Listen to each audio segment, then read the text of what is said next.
It was 12 hours before the physical invasion. Russia hit Ukraine with everything they had. So Microsoft identified 300 simultaneous cyber attacks against a new destructive malware that Microsoft denoted as Foxblade. This was specifically built to target Ukraine's critical infrastructure. It's paralyzing the country I'm about to invade, so I can now do the physical attack.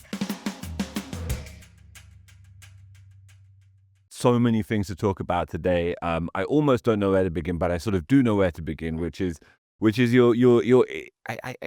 The more I was reading about it, the more I thought it sounds like an insane responsibility, an insane role at Microsoft. First of all, what was it? How long did it last? Give us the overview to begin with. So 5.5 years.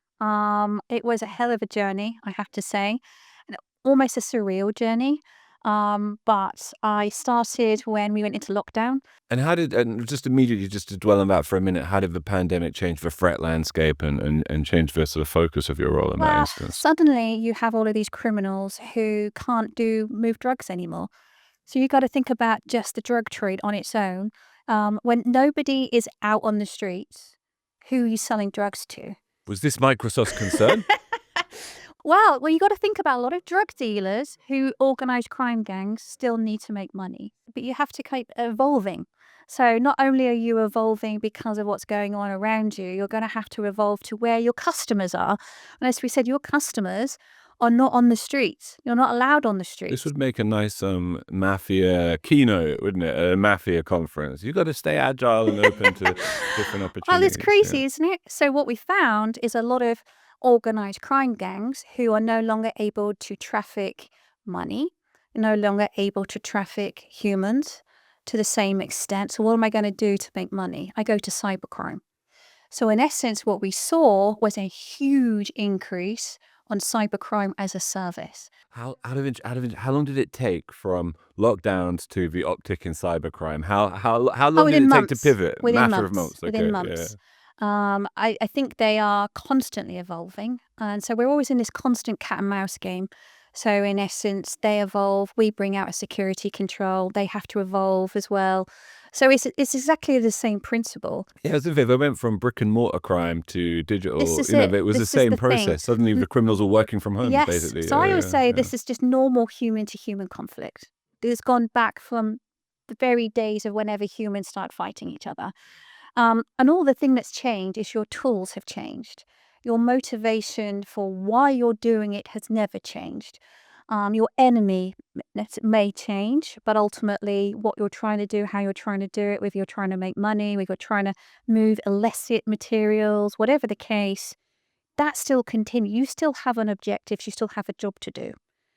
You just have a barrier in your way to doing it. So does it stop you? No. Does it mean you have to pivot? Yes. Does it need to mean you've got to be more enterprising? You've got to be more agile, exactly as you just said. So not only did we see a huge shift with regards to how these criminal enterprises now need to make their money, but also we have what we call this cybercrime as a service, in essence. So you need to make money and you need to make money quickly. So now all of a sudden they're getting enterprise level, kind of shifting their way from I build kits. So exactly as you say, as a service has now become such a normal thing across multiple enterprises. So rather than building my own technology, I buy it. And it's cheaper. I don't have to have all my own infrastructure. It's exactly the same principle. So rather than me figuring out how do I code, how do I make malware, how do I create phishing emails, how do I make it convincing, how do I move money, how do I launder money? I don't have all of the infrastructure to be able to do all of those things. So I'm going to buy those services from someone else. And this is how a lot of those opportunists then turn to organized crime, have now gone to enterprise level. So some of the ransomware operators are making a huge amount of money, more so than some enterprises. And there's a lot of things we just don't hear about as the public for various reasons, like maybe daily, weekly, monthly, what kind of I think it's becoming more mainstream. I don't think you can pick up, I could say newspaper, that's very old school, isn't it?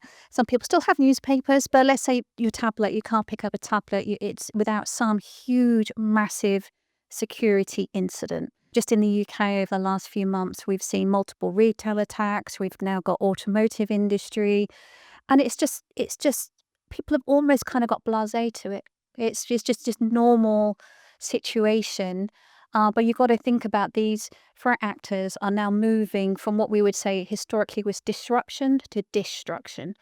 So that moves me nicely onto number 2 part. So we're still in the Microsoft part. Yes, I've only got to the pandemic so far. Everything changed. As I say, it wasn't just from a criminal perspective. Microsoft saw a huge increase to the cloud. So Microsoft CEO said we saw 2 years of digital transformation inside 2 months. So mass acceleration. A lot of companies who are sat on the fence, do I go to the cloud? To what extent do I go to the cloud? Well, now you don't have a choice. If you want services and you want rapid services, you want people to work remotely, how are they getting access to services if they have to go over the internet? So they're working remote, you're now working remote. What's in the middle? The cloud, in essence. And so coming out of the global pandemic, we thought, well, new normal.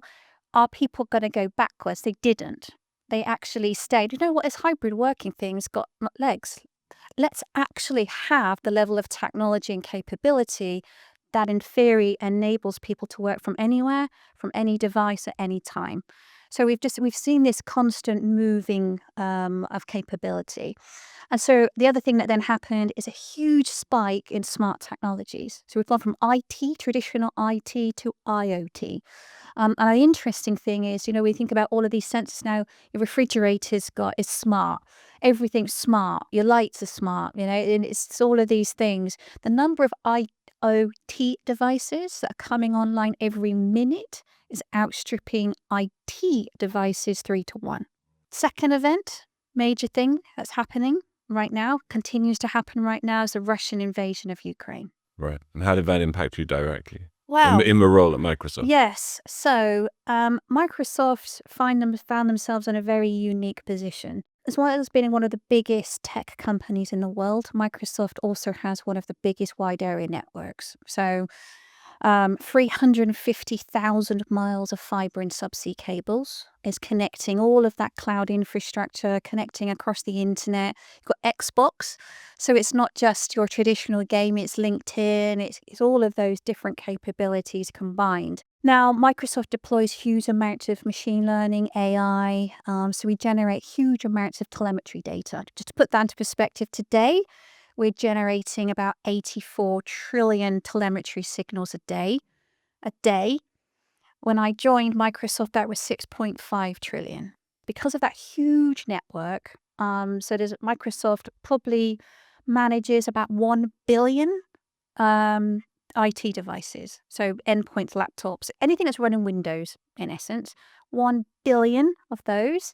Then you've got the cloud, the networks and everything else. All of that telemetry data turns into threat intelligence. Now, that threat intelligence, what that enables Microsoft to do is if we see one of these big, large-scale threats, and I'm talking state actors, organized crime, as opposed to opportunists, because there's so many of them, they're always knocking on the door of something. But I'm talking a big state actor, a big organized crime gang is on the door of your network right now. I can't see what they're doing. All I can see is they're trying to get access in because of the big network.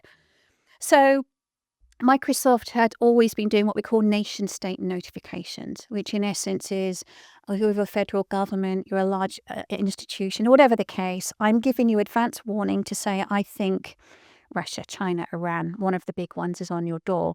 Now, what changed 6 months before the actual invasion? So the actual invasion was in February 2022. 6 months before, Microsoft was averaging about 800 of these notifications a quarter.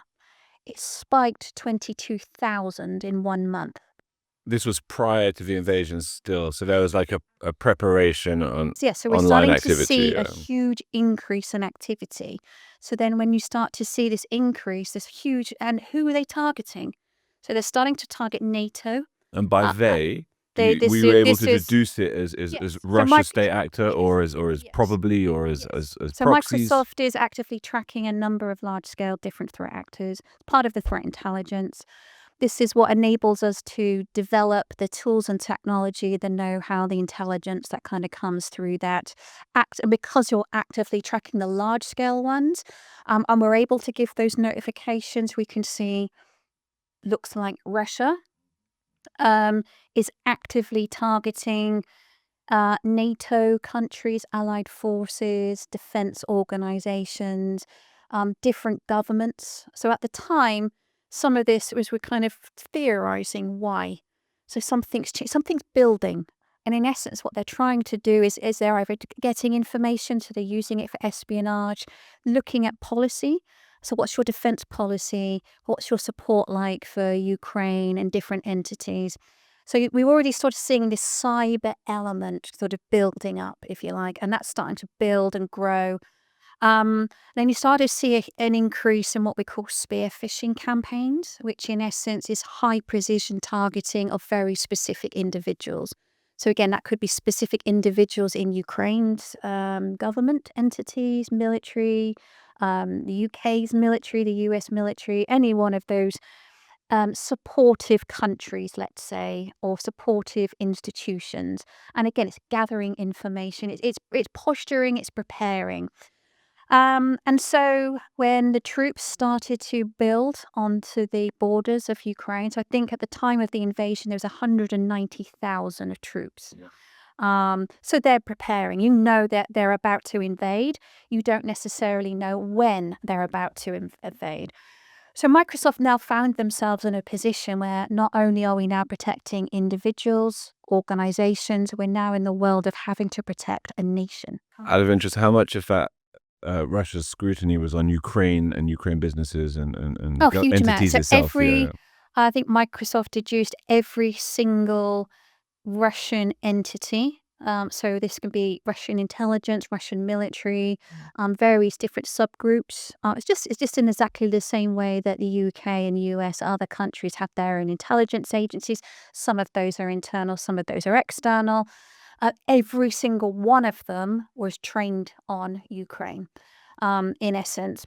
And so a couple of interesting things kind of happened. I think Ukraine, very similar to a lot of other countries, UK, US, others are very the same, that they've got very strict laws, particularly when it comes to government data, for data sovereignty, data residency. A lot of that public data must stay in country. Ukraine were very acutely aware of that. And so 1 week before the actual physical invasion, they changed the law. They changed the law that meant that not only could the data leave the country, it could also go to the cloud. And this was a game changer in essence. So Microsoft, even Amazon, came in, we started shifting data to the cloud really, really quickly, scaling, all of these things, because we didn't know the actual invasion date. We just knew it was coming. So it sounds like the cyber scrutiny of Ukraine or threat to Ukraine preceded the buildup of Russian troops on the border. Was it interpreted by yourselves at Microsoft, or indeed by sort of State Department liaisons that you were talking to, as an indication of probable invasion, even before there was that kind of level of military buildup? So what we refer to as hybrid warfare, in essence. So you have your traditional warfare that people think about, the kinetic warfare, the missiles, very physical attacks. But what we say is this is the cyber element, is the posturing, it's the gathering of information, it's the espionage. So that's always been there. There's always been state to state information gaining, let's say. The change was using the cyber element, cyber attacks in advance of the kinetic attacks. And what this means is, in essence, so if I can now sort of bring you up to, I think it was 12 hours before the physical invasion, Russia hit Ukraine with everything they had. So Microsoft identified 300 simultaneous cyber attacks against a new destructive malware that Microsoft denoted as Foxblade. So this was specifically built to target Ukraine's critical infrastructure. So if you kind of think back to Ukraine's history, it's ex-Soviet. So a lot of the critical infrastructure that runs energy, it runs a lot of the public services. Some of that is ex-Soviet, not all of it. So they've obviously been modernizing, and just like any other country, but some of it's old. The operational technology is old. The Russians are gathering information. So they're looking at what technology do you have.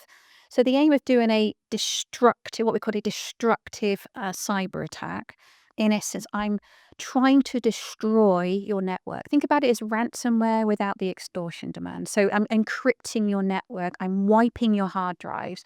I'm taking all the lights out. I'm downing your communications. I'm affecting all of these things at a hyper scale. And the idea is, if I turn the lights off, you can't see me coming. If I turn all your communications off, I can't hear you coming. And if I take out satellite imagery, I can't see you coming. And so, in essence, this is paralyzing. It's paralyzing the country I'm about to invade, so I can now do the physical attack. But ironically, it indicates that they're coming as well Yes. from a long Now, range. the difference is, didn't have the desired effect. So because Microsoft and other big tech companies saw this coming, because we'd had this advanced notification, and the week before we'd already started moving data. It wasn't fully moved, but data was out of the country as much as we could put it out of the country. But Microsoft deployed a lot of security technology into Ukraine's critical infrastructure, which meant we were blocking a lot of the destructive attacks that Russia was trying to deploy into that critical infrastructure. So some of them were successful, some of it wasn't. And that intelligence, in essence, was being fed back to Ukraine's intelligence agencies, to other sort of NATO intelligence. And inadvertently, Microsoft now found themselves in a position, you're now in the crosshairs of a state actor because of the work that you're doing. So suddenly you've got a private sector entity right in the middle of two states, in essence. And I don't think that was a world Microsoft and other big tech companies thought they were ever going to be in. But that was the world that was created by this situation and has continued to evolve. Soul of the CIO is sponsored by Nextvink. Now, if you work in IT, you'll know too well how disruptions can derail productivity fast. Nextvink's AI-powered platform for digital employee experience keeps you ahead. It uncovers issues others can't see and resolves them automatically with employee-centric AI and always-on automation. Employees stay productive, IT stays proactive and even preventative, and leadership sees results. Nextvink, ahead of every IT disruption, behind every strategy. Learn more at nextvink.com. Tell us a bit more about this data airlift into the cloud. Like, on when did you say it was exactly? So 1 week before. 1 week before. 1 week How long before. has this been started? Well, the law wouldn't allow it. I see, So but then you had to arrange the change Yes. of the law, and you Yes. knew what you had to do, right? yes. Like, So I think that's the challenge: is your policy in peacetime has to be very different to your policy in wartime. We're in a very fortunate situation in the West, is we are not in an active conflict situation. It's very, very rare to find Western countries in that situation. So it's not something we have to be overly concerned about right now. So let's say peacetime policy, normal policy for most countries, most entities, this is not unique to Western, this is across the globe, as we said, is that your data, critical data, that could be financial data, it could be military, it could be public data, has to stay in country. However, when you have this situation, the troops are coming, my data is exposed, my people are exposed, I have to protect myself. And so that, in essence, meant, I have to change the law, I have to change the law on the fly, and then I have to move quick. So it's not just a case of, no, I can have my data go wherever. How do I get it out of the country when the troops are at the borders? Not only could Ukraine move their data to the cloud, they moved it across multiple countries. So in essence, what that means is that Russia and or other entities, so it's not unique to Russia per se, it's really, really hard to find the data and destroy the data, but also destroy culture and history and a lot of those things. So it's not just current data; it's also being able to protect, as you say, that anything of cultural significance and data and papers and records and things that have been accrued over a very, very long time. Now, that turned out to be the absolutely right thing to do, because with the kinetic attacks, as I say, they were high precision targeting. They hit with the cyber attacks fast, and almost either the same day or the next day or within days, they hit with missile strikes all of the targets that they'd firstly done cyber attacks on. So this was they were doing joint attacks together. So I think Russia arguably thought the war was going to end very quickly. They think, I'm going to attack you from a cyber perspective. I'm going to attack you from a kinetic perspective. I'm going to take everything out. What are you going to do? Are you going to now surrender? That is not what happened. And it's changed everything. It really has. So as I said, it's once we'd enabled Ukraine to move their data, we have now given that same capability to other entities. So it's their choice. You can move your data to wherever you want, and we can do it very, very quickly. The only thing that's stopping you doing that is your own law or your own regulation. There's no technical reason why you can't have your data copied 50 times across multiple different countries, regions, backups, this, that, and the other. It's not a technology issue. It's a regulatory issue. With Microsoft's responsibility to protect clients, nation-state clients, organizations inside Ukraine, outside Ukraine, connected to this war, it's going to be very quickly perceived of potentially by Russia as an enemy, as a target in and of its own right. What impact did that have on the way Microsoft had to think about itself, to think about its own security, to even just conceive of itself as it relates to a nation state like Russia? Yeah, well, you do. You become a high value target in your own right. So Microsoft is actually one of the most heavily attacked entities in the world. So in essence, if they can't get access to Microsoft, they're trying to get access to customers. And as you said, some of those customers vary. They vary from one person who's on a gaming platform right through to the federal government or Department of Defense, those type of entities and everything in between. But you're now in this position where you have all of this information, all of this intelligence. What are you going to do?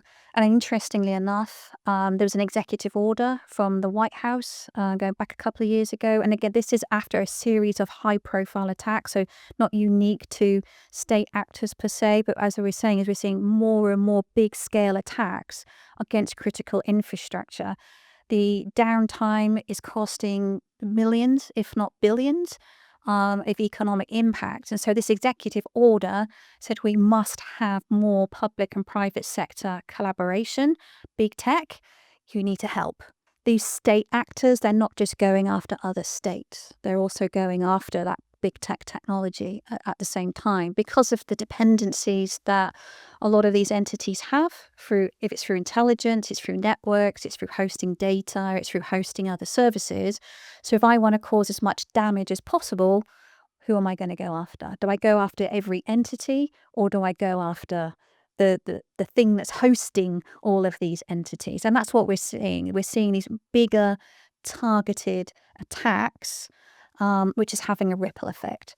So Microsoft actually found themselves in the crosshairs of Russia itself last year. So one of the Russian entities tried to gain access to Microsoft's corporate infrastructure with a very particular objective. The objective is more interesting than how they got in, I'd say. They were looking for intelligence about themselves. So Microsoft, how are you tracking? How are you attributing? How are you able to block? How are you able to defend? And what is it that I have to do as a result to change what I'm doing? So I know how you track me, if I know how you're attributing me, if I know all these things, I need to sort of change my MO. And this is what we were saying, it's a constant cat and mouse game. So that just meant that Microsoft had to go even harder with building more defenses, more investment in security. Satya's own CEO declared probably about this time last year, security's number one priority above everything else.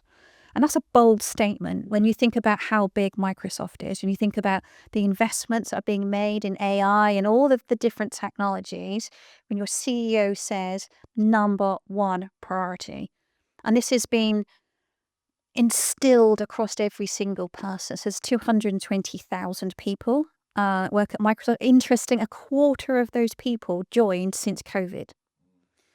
So they're building at pace all of the infrastructure that now people are dependent on. So the cloud and the networking and, well, AI we've not got onto yet, which is the third thing we'll talk about.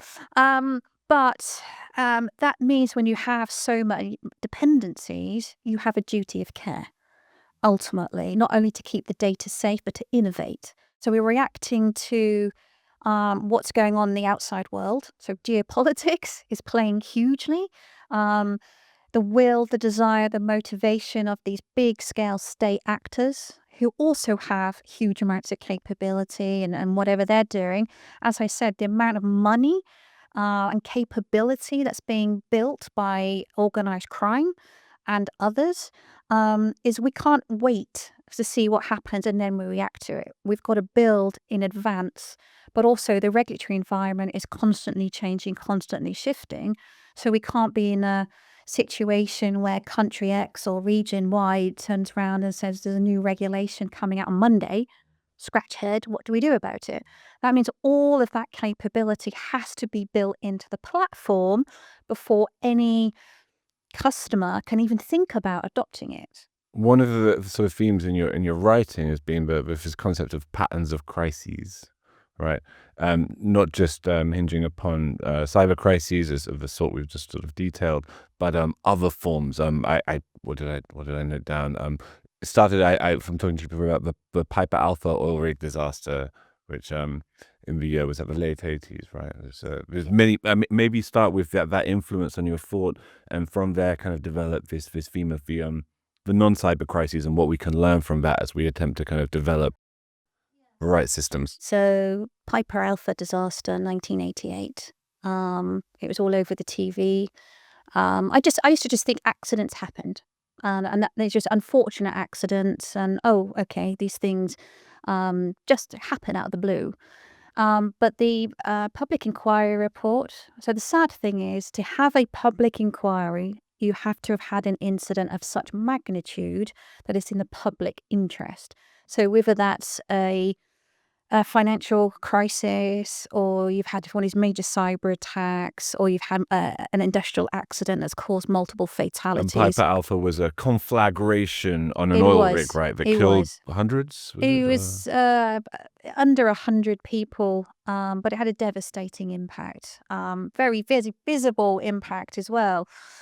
And I remember being young enough to watch a documentary with regards to the what led up to the disaster in the first place, and it was my first public inquiry report I actually read, and I then understood the difference between cause and effect. So in essence, none of these things happen from nothing. There is no such thing as an accident, industrial accident, a cyber attack, whatever you want to call it, that just happened. I mean, we've talked already, even with regards to the posturing that kind of built up with Ukraine, etc., etc. But with this particular disaster, there were multiple warning signs. Things had happened, previous incidents had happened before. Warning signs. There was people who were whistleblowing, people who were reporting to management that there were issues with safety, people there were cultural issues, leadership issues, there was a history of putting things under the carpet. There was a history of, if you spoke too loudly, you got sacked. If you or you got moved on, or whatever. So you just have this spiraling thing. Little things turn into big things. Boom. But that's not unique. This pattern repeats all the time. So in essence, that's kind of the thing that got me interested in business continuity, crisis management. Some of the biggest incidents that we've seen in the last 25 years, so since the dawn of this century, have been the biggest examples of their kind. So 9/11, was the biggest terrorist attack. We then had the Deepwater Horizon. It happens to be almost identical to Piper Alpha. It was the worst ecological disaster of its kind. Grenfell fire that happened in the UK. It was the worst residential fire since World War II. These are the worst examples of their kind since the last time it happened. But these are not unique. The pattern repeats. And so when you get these public inquiry reports, and I truly believe they're a gift, because you think about what something very traumatic, something very big has had to happen. Unfortunately, some people have had to die as a result of some of these accidents or incidents that have happened. And so when a public inquiry is launched, the amount of effort and time that it takes to interview people, to go back through years and years of documentation, to truly learn what happened. I think Grenfell is very, very interesting as a public inquiry in its own right. So the report and the findings were split in half. The actual inquiry took about 5-6 years in totality. So the first report was issued, I'd say, relatively quickly. When we're talking relatively quickly, it's still over a year because you have to go through all the information. So the first report is what happened. So this is a chronological timeline from the very fast fire to emergency services, who did what and when, the orders that were given through emergency services, the phone calls that were coming in to emergency services, the media stories, how what was being portrayed on the ground was very different to what was being portrayed through media and televisions because the people in incident command rooms couldn't see the scale of the fire. So there's a chronological order of events of what happened and when, and laid it all out. Now, the person and the team that led the inquiry promised every single person's family who died, I'm going to tell you why. I'm going to tell you why they happened. Why they were killed is not because there was a fire. Why it happened is because there's historical decisions have been made way back when, and an accumulation of things. It's not just one thing, it's a multiple things that all have to collide together that cause these massive, big, huge accidents. And that report took a huge amount of time. I think they went through 300,000 separate pieces of evidence, multiple interviews, multiple reports, and ultimately said, I'm going to tell you why each person died. And it's the pattern repeats. And that's where I'm trying to sort of say, and I wrote my first book, Effective Crisis Management, which in essence is a look back over some of those major incidents that have happened, some of them, and it's showing that this repeating pattern. So there's case studies, but also I've been on the front line myself of multiple major incidents. And some of that, when you've done a post-incident review, you can say similar things. It was a change that went wrong. It was warning signs. This has been reported to management. We've done testing. It failed a test. It's done all of these things. And you see it's just repeating again and again. And so my challenge is, as a result of writing this book and some of the things I speak about, is how bad does it have to get before you make a positive change? And when I liken this to cyber in particular, what we haven't seen yet, which is coming, I firmly believe, unfortunately, is we have yet to see a cyber attack which has led to an industrial accident of such a magnitude that we have fatalities or other huge impacts. I worry is that we are going to see that sooner rather than later. And as a result of that, we're going to ask the same question. How did we get here? Sarah Armstrong-Smith, creator of the world's best dystopic nonfiction. Thank you so much for joining us on Solar for CIO. It's been a pleasure. Thank you. Thank you very much, Tom.